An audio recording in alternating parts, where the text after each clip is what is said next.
Bareilly Lok Sabha seat से Samajwadi party के उम्मीदवार प्रवीण सिंह ऐरन हमारे साथ हैं। आइए जानते हैं ऐरन साहब, क्या मुद्दे हैं, किन मुद्दों को लेकर जनता के बीच जा रहे हैं? मुद्दे जो जनता के बीच हैं, जो जनता के मुद्दे हैं वही हमारे मुद्दे हैं। जनता का मुद्दा, जब जनता में आप जैसे नौजवान लें तो नौजवान एक बहुत बड़ी संख्या में वोटर है।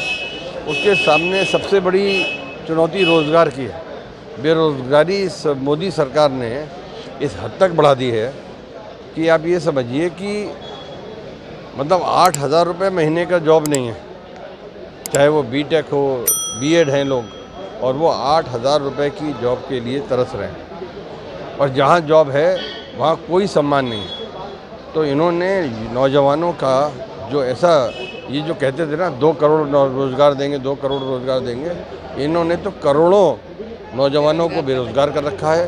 किसानों की हालत आप देख लें। जनता का कोई भी वर्ग, महिलाओं की सुरक्षा का मुद्दा ले लें, महिलाओं के लिए जॉब और अपॉर्चुनिटीज़, जो इसकी सुविधा है ना, इसकी रोज़गार की, उसकी भी तो बहुत ही बुरी हालत है उसमें। जब पुरुषों के लिए नहीं है, नौजवानों के लिए नहीं, तो फिर युवतियों के लिए कहाँ से होगा?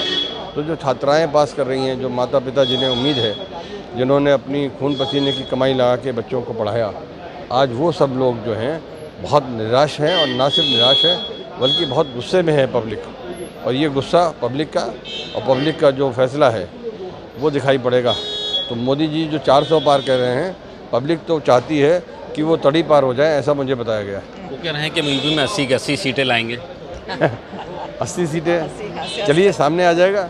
अब इसमें फिर मैं क्या कहूँ, क्योंकि अगर कोई सत्ता के नशे में इतना मदहोश हो कि उसे ज़मीन के धरातल ही उसके रडार से गायब हो जाए, तब तो फिर क्या करा जा सकता है। बीएसपी के यहाँ कैंडिडेट हैं, वो कह रहे हैं कि आप विदेश में रहते हैं, यहाँ सपने में मिल सकते हैं। तो अच्छी बात है, हम उन्हें सपने में ही जीते होंगे, तो इसलिए उनको ऐसा लगता होगा। लेकिन मैं, जो सारी स्थिति पब्लिक को मालूम है, जो पब्लिक ने मन बना लिया है कि अपने साथी, अपने दुख दर्द के साथी, हर समय के साथी, चाहे मच्छर का अभियान हो, चाहे कोई अभियान हो, चाहे कोरोना का मामला हो, हर समय उनके साथी प्रवीण सिंह ऐरन को लोकसभा में भेजने का मन बना लिया है। और जब पब्लिक बना लेती है मन, तो ये ईवीएम और ये सारी धांधलेबाजी जिसकी उम्मीद लोग कर रहे हैं, वो कुछ भी कामयाब नहीं होने वाला। क्या लगता है जो 8 बार के सांसद थे उनका टिकट काट दिया गया, छत्रपाल गंगवार को टिकट दिया गया है,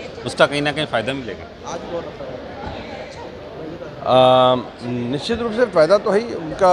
और हमारी तैयारी तो उन्हीं से है। माननीय संतोष गंगवार जी से चुनाव लड़ने की तैयारी तब भी थी और आज भी है। और अच्छा रहेगा कि अगर हम मजबूती के साथ तैयारी करेंगे तो फिर छत्रपाल जी तो बाहर के, जैसा लोग बताते हैं कि एक पब्लिक में ये संदेश है ही कि वो बाहर के कैंडिडेट हैं, लेकिन हमें तो मजबूत प्रत्याशी के हिसाब से तैयारी करनी चाहिए। और हमारी तैयारी, हम यही मान के चल रहे हैं कि बहुत मजबूत प्रत्याशी आए हैं। उनके ही बरादरी के लोग उनका बहिष्कार कर रहे हैं, उनके विरोध में हैं। हमें मालूम है कि कुर्मी बिरादरी हमारे साथ तो है, हमारा विरोध नहीं, हमारा बहिष्कार नहीं कर रही। हमारे साथ बहुत बड़ी संख्या में कुर्मी समाज के लोग हैं, पहले भी रहे हैं और आज भी हैं।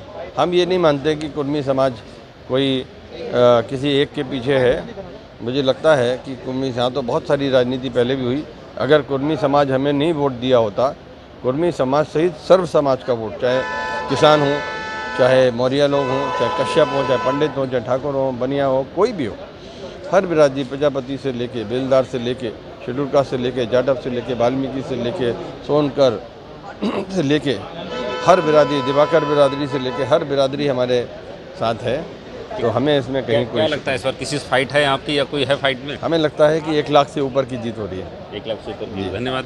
इतने समाजवादी पार्टी के उम्मीदवार प्रवीण सिंह ऐरन, इनका कहना है कि 1 लाख से ऊपर जीत होगी, इनको उम्मीद है। पर वक्त बताएगा कि किसके सर पर बरेली की जनता ताज पहनाती है। नीरज आनंद, न्यूज़ 24 बरेली।